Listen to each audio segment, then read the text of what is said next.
एक गाड़ी पकड़ लिया उन लोगों ने। तो जब हाईवे से निकल के वो गांव का रास्ता पकड़ लिया तो गाड़ी का टायर पंचर हो गया। तो बीवी से बात करने से पहले इसने पूछा, अरे टायर तो है ना, स्टेपनी है ना? उसने कहा हाँ स्टेपनी तो है, लेकिन वो भी पंचर हो गया है साहब, 10 मिनट में रिपेयरी करके आ जाऊंगा, मैं ठीक करके आ जाऊंगा, तो आप थोड़ा टाइम दीजिए। ऐसा करके वो चला गया। ये दोनों धूप में खड़े हुए थे। वहां गांव था। एक बैलगाड़ी वहां आया, बैलगाड़ी से एक किसान उतरा। उसने कहा धूप में खड़े हो, यही मेरा छोटा सा घर है, आप वहां आ जाओ, मैं आपको जब तक गाड़ी आ जाएगा मैं आपको छोड़ दूंगा। वो लेके गया, 2 गिलास भर छाछ पीने दिया। तो जो लड़की थी वो बोलती है, देखो एक एक छाछ को वो $50 तो चार्ज करेगा ही। बाद में उसने दोनों को खाना खिलाया। ये बोलती है, देखो देखो एक एक खाने को, एक एक थाली को वो मिनिमम $250 बोलेगा हमको। देखते रहो, भारतवासी बहुत भूखी होते हैं, भूखे वाले होते हैं, आप देखते रहो। ऐसे कहा। उतने में ड्राइवर आया, उसने कहा सब ठीक हो गया, आप चलो। तो इसने कहा देखो वो किसान हमको ही देख रहा है, उसको आगे $500 फेंक दो उसे, इनका ऋण में हमको नहीं रहना चाहिए। वो गया, $500 उसके हाथ में रखा, किसान के हाथ में। किसान ने कहा पैसा? इसने कहा देखा इसको काफी नहीं है, $1000 इसके मुंह के ऊपर फेंक दो, हमको नहीं चाहिए इन लोगों का ऋण, फेंक दो। उसने कहा $1000 रखा, 1000 यानी 50,000 रुपए, $1000 यानी 50,000 रुपए आगे रखा। तो किसान बोलता है, सर जो काम मैंने किया है उसको आप पैसे से तोल रहे हो क्या? मुझे पैसा नहीं चाहिए, अगर आपको मेरा ऋण ही चुकाना है तो कोई अगर धूप में खड़ा रहता है तो आपके घर उसको लेके जाओ, उसको छाछ पिलाओ और 2 वक्त का खाना दे दो, मेरा ऋण ठीक हो जाएगा, मुझे ये पैसा नहीं चाहिए, ऐसे उसने कह दिया। अब उसने पैसा लिया, वो आके गाड़ी में बैठा। तो पत्नी की बात नहीं है, वो भी ठंड है, तो थोड़े देर के बाद पत्नी ने बात किया, नहीं 50,000 से अपना घर बना सकता था, 50,000 से बेटी का शादी कर सकता था, लेकिन वो क्या है, वो बोलता है कोई धूप में खड़ा होता है तो उसको छाछ पिलाओ, उसको खाना खिलाओ, क्या है ये लोग? तो ये बोलता है it happens only in India. अगर ऐसा कोई होता है तो सिर्फ मेरे देश में हो सकता है, दुनिया में और कहीं ये नहीं हो सकता है। देखो मित्रों, यही भारत है। भारत का मन जो है, भारत का जो दिल है वो बहुत बड़ा होता है। आज भी अगर भारत चाहता है तो दुनिया में जगत गुरु बन सकता है। ऐसे ही एक ख्वाहिश लेके हम सब निकल पड़े हैं, हम सब साथ मिलेंगे, भारत को जगत गुरु बनाएंगे। एक बहुत सुमधुर गाना, सारे जहां से अच्छा हिंदुस्तान हमारा, आपके सामने प्रस्तुत करते हैं। सारे जहां से अच्छा, सारे जहां से अच्छा हिंदुस्तान हमारा, हमारा सारे जहां से अच्छा। हम बुलबुले हैं इसकी, ये गुलसितां हमारा, हमारा सारे जहां से अच्छा। हिंदुस्तान हमारा, हमारा सारे जहां से अच्छा।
मजहब नहीं सिखाता, आपस में बैर रखना मजहब नहीं सिखाता, आपस में बैर रखना।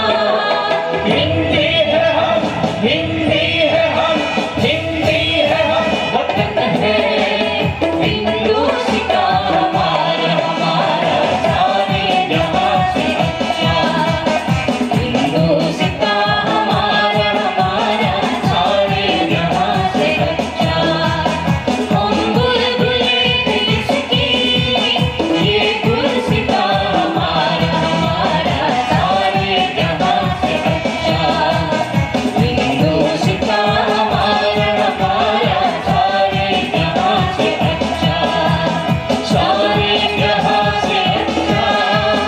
हिंदू सिखा हमारा, सारे जहां से अच्छा।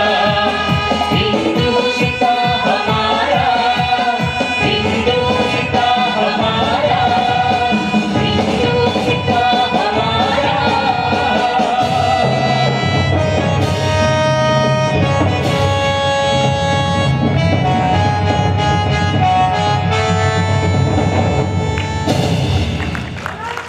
आखिरी गाने में है वही वंदे मातरम। वंदे मातरम ये एक बार मैं एक स्कूल गया था बेंगलोर में, बहुत बड़ी स्कूल है वहाँ। एक हर साल पढ़ाई करने में एक एक छात्र को 50,000 से ज़्यादा लग जाती है। अगस्त 15 थी, मुझे भाषण करने के लिए बोला गया था। मैं जब गया तो एक टीचर आके मुझे कहने लगे मेरे बच्चे थोड़ा डांस करेंगे, उसके बाद आप बोलो। मैं बोला बहुत अच्छा है, डांस करवा दो। तो टीचर जाके बोलने लगे अब हमारे बच्चे वंदे मातरम के लिए डांस करेंगे और ये वंदे मातरम ए.आर. रहमान से लिखी गई है। मैं बोला ए.आर. रहमान और वंदे मातरम? मैं उनको बोला कि कहा वंदे मातरम ए.आर. रहमान ने नहीं लिखा, वंदे मातरम गाना लिखने वाले का नाम है बंकिम चंद्र चटर्जी, वो बंगाली लेखक थे। तो उसने कहा, मैंने कहा ठीक कर दो उसको। तो वो जाके कहने लगे वंदे मातरम गाने को जो अब मेरे छात्र डांस करने वाले, उसको बंकिम चंद्र चटर्जी ने लिखा है। ये थोड़ा खुशी हुआ, लेकिन थोड़े देर में खुशी चला गया, क्योंकि बच्चों ने जो डांस किया वो ये वंदे मातरम नहीं था, वो तो माँ तुझे सलाम था। उसमें बीच बीच में वंदे मातरम आता है, तो ये टीचर समझ बैठे कि यही वंदे मातरम है। मैंने उनको बुला के कहा ये वंदे मातरम नहीं है, वंदे मातरम तो वो एक ही है, ये सब तो बाद में आए, इसको वंदे मातरम नहीं मानते हम लोग, हम तो वंदे मातरम सिर्फ बंकिम चंद्र चटर्जी का उसको मानते। तो वो टीचर ने मुझे कहा क्या सर फुल कंफ्यूज कर डाला आपने। मैंने बोला अब तुम लोगों को कंफ्यूज मत करो, मैं बाद में लोगों को सब समझाऊंगा, तुम चुप रहो। बाद में मुझे आउट ऑफ क्यूरियोसिटी मैंने टीचर को बुलाया और पूछा तुम क्या पढ़ाते हो बच्चों को, मैथ्स या साइंस? मैं कहा मैं हिस्ट्री पढ़ाता हूँ। इस देश के हिस्ट्री टीचर को ये पता नहीं है कि वंदे मातरम किसने लिखा है। दोस्तों वंदे मातरम और रामकृष्ण मिशन के साथ एक अटूटा संबंध है, बहुत लोग नहीं जानते, शायद इसके ऊपर बहुत क्या रिसर्च भी होना चाहिए। मैं एक बार दिल्ली गया था, दिल्ली में एक दार्शनिक से बात हो रही थी, मेरे एक तत्वशास्त्रज्ञ से बात हो रही थी। उन्होंने कहा इस देश को एक मंत्र दिया गया वंदे मातरम, ये मंत्र को इस देश ने यूज किया और स्वतंत्रता ली। मैंने कहा वंदे मातरम मंत्र कैसे हो सकता है? वंदे मातरम तो माँ तुम्हें नमस्कार इतना ही है, ये मंत्र कैसे हो सकता है? उन्होंने कहा वंदे मातरम ये तैयार है, तुम कैसे अबला हो सकती हो? आगे जाके वो बोलते तुम्हें विद्या, तुम्हें धर्म, तुम्हें हृदय, तुम्हें मर्म, त्वमें प्राणा शरीरे बाहुते तुम्हें मां शक्ति। मेरे बाहु में जो शक्ति हो वो तुम ही हो, मेरे हृदय में जो भक्ति हो वो भी तुम ही हो, मैं मंदिर में जो पूजा करता हूँ वो भगवान भी तुम ही हो, तुम्हारे बिना और कोई कुछ नहीं है, ऐसे कहा उन्होंने। और आखिरी स्टैंजा में वो बोलने लगे त्वम ही दुर्गा दश प्रहरण धारिणी, जो काली का रूप उन्होंने वर्णन किया और कहते तुम दुर्गे हो, तुम माँ दुर्गे हो। और आगे जाके हमको उन्होंने बोला, इनडायरेक्टली बोला वो माँ दुर्गे है, अगर आप लोग उसके रक्षा के लिए कुछ नहीं कर पाओगे तो वो अपने आप 10 हाथों में जो उसके हाथ में आयुध है उसको लेके वही तांडव नृत्य कर डाले।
सत्यदायिनी नमामि त्वां नमामि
बोलो भारत माता की, बोलो भारत माता की, वंदे वंदे।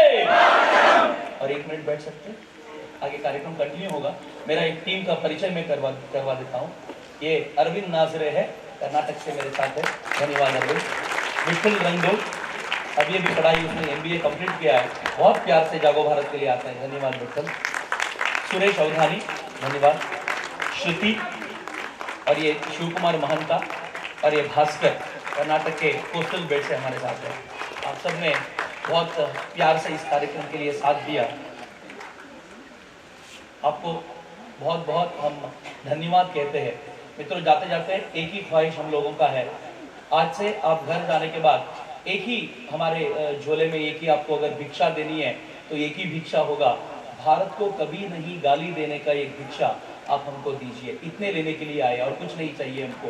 इस देश के मंदिर के आगे जो बैठता है, जो भिक्षा मांगता है, वो भी भारत को गाली देता है। इस देश के प्रधानमंत्री भी भारत को गाली देते हैं। तो ऐसे अगर होता रहेगा तो भारत का क्या होगा। एक मूवी, एक फिल्म आया था तारे जमीन पर, उसमें जो एक्टर है आमिर खान, वो कहता है अफ्रीका में एक पेड़ के आगे लोग खड़े हो जाते हैं और पेड़ को गाली देते हैं। गाली सुन सुन के पेड़ अपने आप मर जाता है। एक पेड़ गाली सुन के मरता है तो माँ भारती का क्या हो सकता है। पिछले 67 ईयर से हम सिर्फ गाली दे के आ रहे हैं, इसीलिए हम सिर्फ आपसे मांगना चाहते हैं, अब के बाद गाली नहीं होगा। अब के बाद काम करना है तो आगे आके स्वामी विवेकानंद जी ने जिस रास्ता हमको दिखाया उस रास्ते पे चलेंगे, नहीं तो घर बैठ के हम बात बंद करके बैठेंगे लेकिन भारत को गाली नहीं देंगे। अगर इतना आप भिक्षा हमको दे देंगे तो हमारा काम संपन्न हो जाएगा, भारत जगत गुरु होगा, ऐसे विश्वास हमको है। इसके पीछे एक रीजन भी है। 2020 भारत का गोल है, लक्ष्य है। 2020 तक भारत विश्व गुरु बनेगा, बन के ही रहेंगे। उसका रीजन है 2020 को 2020 कहते हैं, 2020 भी कहा जाता है। 2020 नाम के क्रिकेट में वर्ल्ड कप हुआ था, भारत पहले वर्ल्ड कप जीतेगा ऐसे कोई नहीं मान ही रहा था, लेकिन भारत ने पहला 2020 वर्ल्ड कप जीत भी लिया, क्योंकि भगवान माँ भारती वो एक 2020 के चेक के ऊपर भारत का नाम लिख के अकाउंट पे ही कर दिया है उसने। तो ये 2020 जो आएगा उसको उस 2020 में भारत को जगत गुरु बनाने का हम सबका दायित्व होगा। हम सब इसके लिए अगर काम करेंगे तो जगत गुरु भारत में हम आराम से गौरवपूर्ण इतिहास तथा भारतीयता का परिचय दिया। उन्होंने मानो सबका मन भर दिया। बहुत बहुत धन्यवाद। परम श्रद्धेय स्वामी सत्यरूपान जी महाराज, रामकृष्ण विवेकानंद आश्रम रायपुर छत्तीसगढ़ के अध्यक्ष, हम उनसे अनुरोध करते हैं कि आप मिथुन चक्रवर्ती और उनकी टीम को आश्रम की तरफ से सम्मानित करें।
after the breakfast is at 7:30. Around 7:45 or 7:50, we request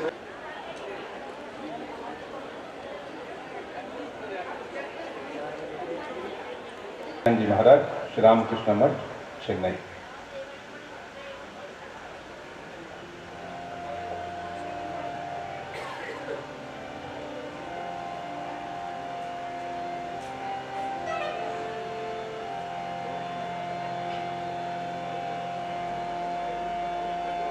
जागो जननी आज अंतःकरण में, हिय में सदा राज जी